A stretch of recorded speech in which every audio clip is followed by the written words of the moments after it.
Hey, what's up YouTube? John Eric here. Gonna do as fast a job as I can. It's late on a Sunday night.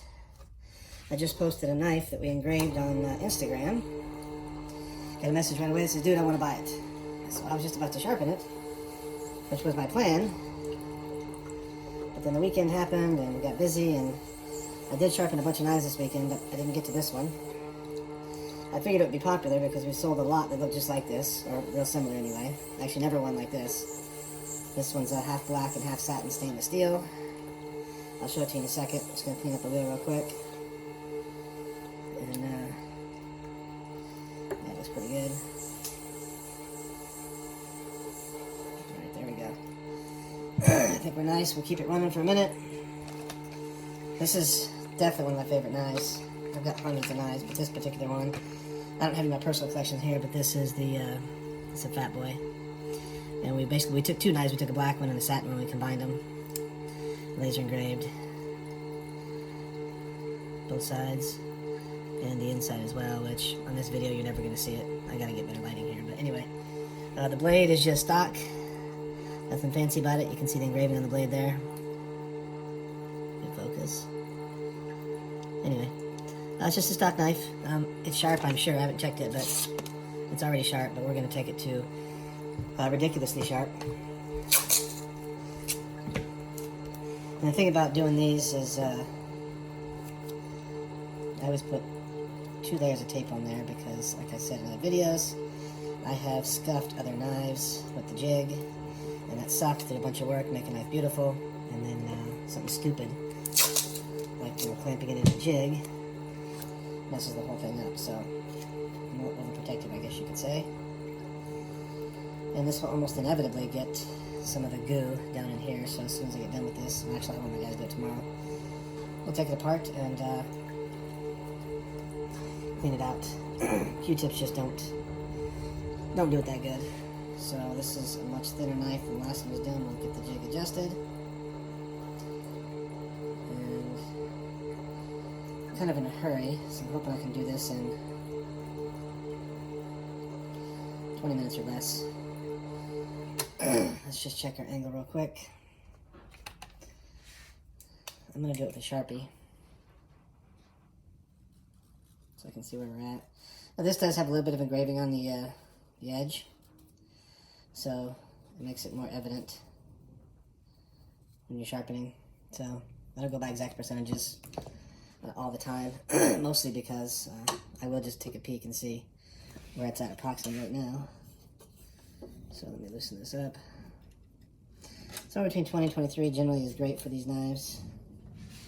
So that's where it's at now. It is, well, it says it's at 27.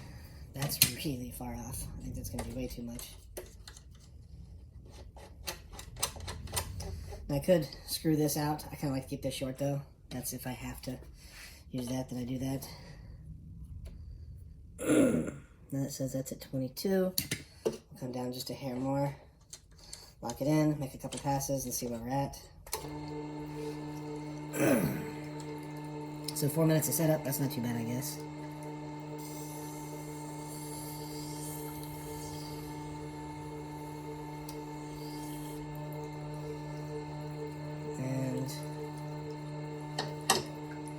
Kind of tough, as much as that curve is.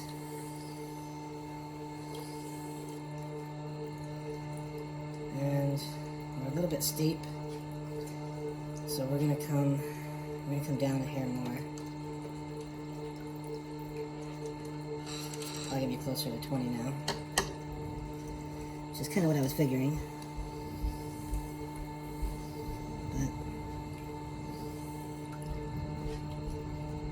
Almost perfect, so we come down our hair, and we should be right where we want to be. I won't even touch the other side till I get this side right.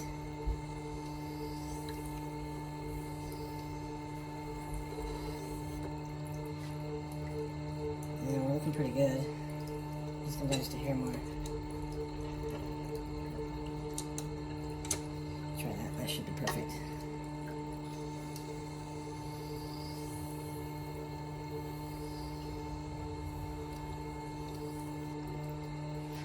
Yep, that looks great.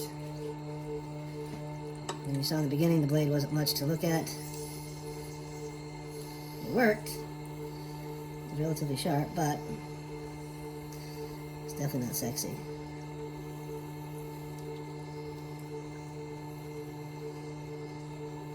This knife is already sharp, so I'm starting out with the 4000 grit Japanese whetstone. That's looking fabulous.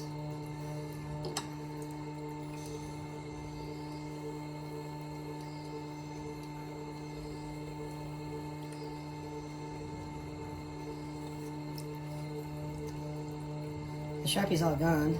Looks like I'm missing a spot. I may adjust it just a hair. In a few passes, I'm gonna take a look at it.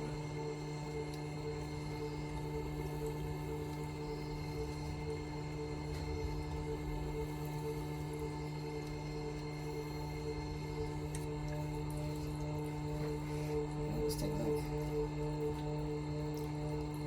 The engraving's definitely come off this side. That's good. It's got a little shine to it. It's pretty sharp, but it's not ridiculous yet. You see, we're starting to get a mirror finish already, but it still could use some more work. I'm going to bring it up just a hair.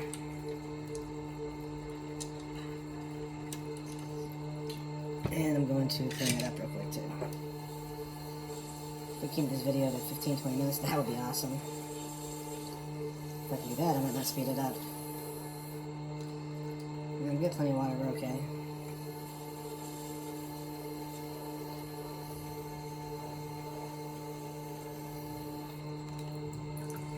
There we go.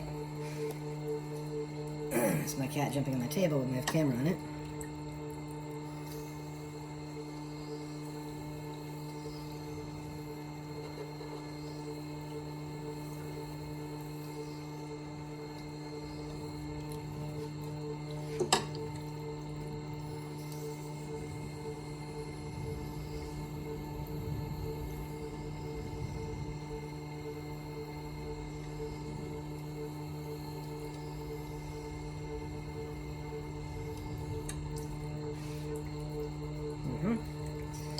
It's getting sharp.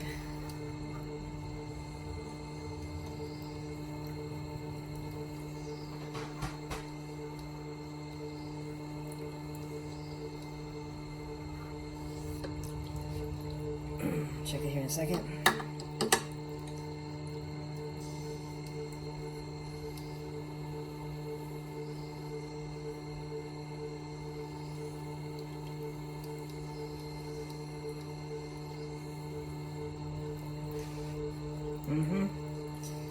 Yep.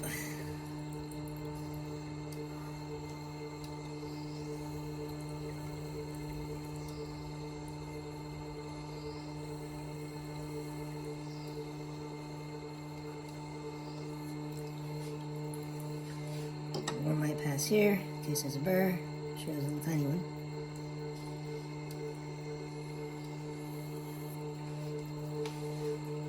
Let's test that. Ooh, that's pretty. A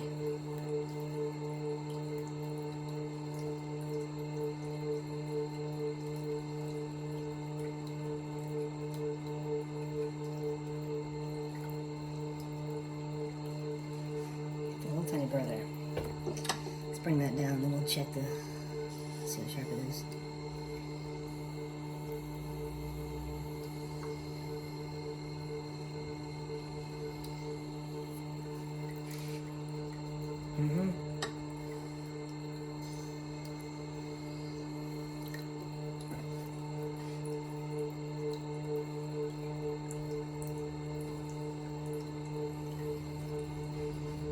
That's at least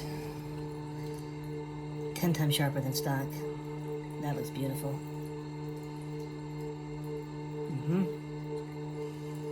That looks great. I'm not sure I can improve it, honestly.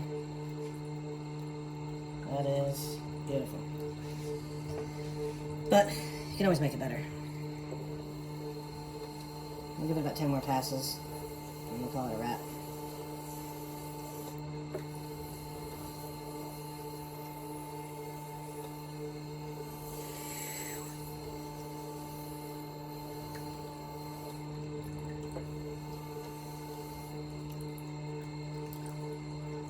stone feels really, really good. I love these stones. I've never used this. I watched a YouTube video of a guy who was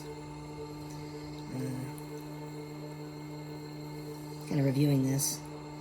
And I guess he has a lot of viewers. He's got like millions of subscribers. And I guess a lot of people are complaining about the expense of this. And of course, adding this Japanese water stone is not cheap. I guess it's all in your perspective. I mean, if you're just sharpening a pocket knife, you know, from Walmart at your house, it's ridiculously expensive. If you're creating masterpieces for your clients, then I'd say it's worth every penny. But his recommendation was, you won't get it better with the leather wheel than this can do. And that's really what kind of sold me on it. Some of the shapes of the knives I do don't work on here at all. So that kind of sucks. But also all the engraving I do, this would definitely, or I think, it would destroy it. But I guess if I use the jig, it wouldn't be anything I should concern myself with. But I'll try it on some satin finish knives first, if I ever get around to using it.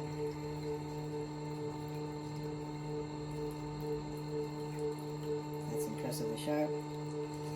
It's just a little bit right here, and it's good. This thing's done. That's one of the things I really like about my buddy Kerry's knives. My buddy Kerry makes all these knives for me. And he puts a really nice edge on it from the factory. I mean, it's nothing like this. But for a stock knife, it's impressively good. Which saves me lots and lots and lots and lots of work to take to the next level. Because the next level for his knives are not that far away. He does a good job.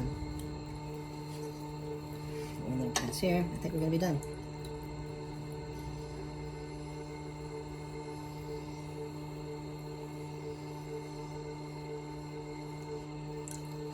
Let's see how we did.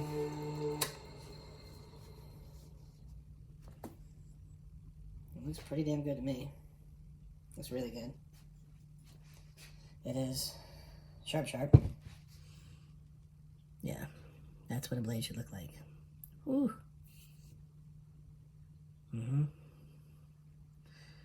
That's a fancy, fancy blade. Alright, I made this for Prophecy, my buddy. I posted this knife on Instagram just like it was before, obviously. And hit him up on Instagram, Prophecy Onassis. He's a baller. He's become a friend recently. And he likes what I do. We're going to be doing some projects together. So check him out on Instagram. But I posted a picture of this in its stock version. And he's like, dude, I want it. And it's funny because I didn't tag it. I didn't do anything. I just posted a picture because I wanted to get more posts up. Because I constantly got people saying, hey, where's the rest of your knives? And I realized, oh, geez, I should probably go ahead and post several hundred knives on Instagram. So people can see the different things that we do and pick their options and stuff like that. So I'm happy with that. I'm sure he will be as well. Later, YouTube.